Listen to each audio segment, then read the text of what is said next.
Hier, c'était l'enterrement de mon frère. Ken ne reviendra jamais.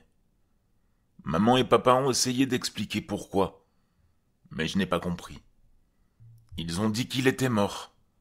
Ça, j'avais compris, mais pas le pourquoi. Il pleurait plus fort que moi, alors j'ai arrêté de poser des questions. Les gens autour n'arrêtaient pas de dire « Il est parti trop tôt ». Parti? Par quoi? Papa répondait aux gens « Arrêt cardiaque, crise cardiaque ». Je sais pas ce que c'est un cardiaque, mais ça ressemble au mot maniaque.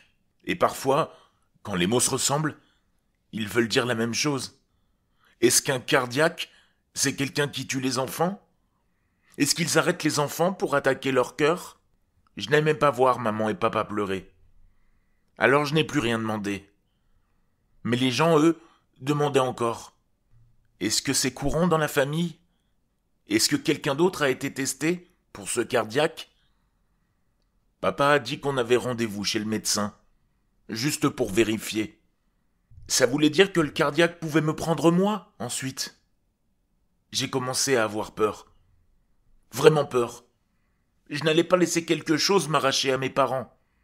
Je ferais n'importe quoi pour les empêcher de revivre ça. Cette nuit-là, il y avait un orage. Quand tout le monde allait se coucher, j'ai patrouillé la maison en secret. Être debout après la tombée de la nuit faisait bouillonner ma poitrine et tambouriner mon cœur. Je n'ai trouvé qu'un pauvre balai pour me protéger, mais au moins, avec ça, je pourrais crever l'œil du cardiaque. Ken m'avait dit un jour que c'est comme ça qu'on fait fuir les requins. Et c'est impossible que le cardiaque soit plus fort qu'un requin, non? Un éclair a illuminé, juste assez pour révéler une silhouette noire devant notre porte arrière blanche. C'était la forme d'un homme. Ça devait être le cardiaque. Je crois qu'il s'attendait pas à me voir. En train de le regarder. Il est resté figé, attendant que je fasse le premier geste. Je fixais l'ombre sans visage qui m'avait volé mon frère. Ma peur se transformait en colère. Je n'avais plus peur du cardiaque. Je le haïssais. Alors j'ai couru, manche du balai pointé droit devant, comme un chevalier en joute, et je l'ai frappé. Le bruit a brisé le silence. J'ai vu sa forme lentement s'écrouler au sol. J'ai continué à frapper. Ce n'était plus pour protéger. C'était pour me venger. Pour avoir pris mon Ken. Pour avoir fait souffrir mes parents. La sueur et les larmes coulaient de moi. Mon cœur battait comme un tonnerre dans ma poitrine. Je voulais Ken de retour. J'allais faire mal à cet homme jusqu'à ce qu'il me le rende. Puis mes parents ont allumé la lumière, révélant que j'étais en train de frapper l'ancienne combinaison de plongée de Ken.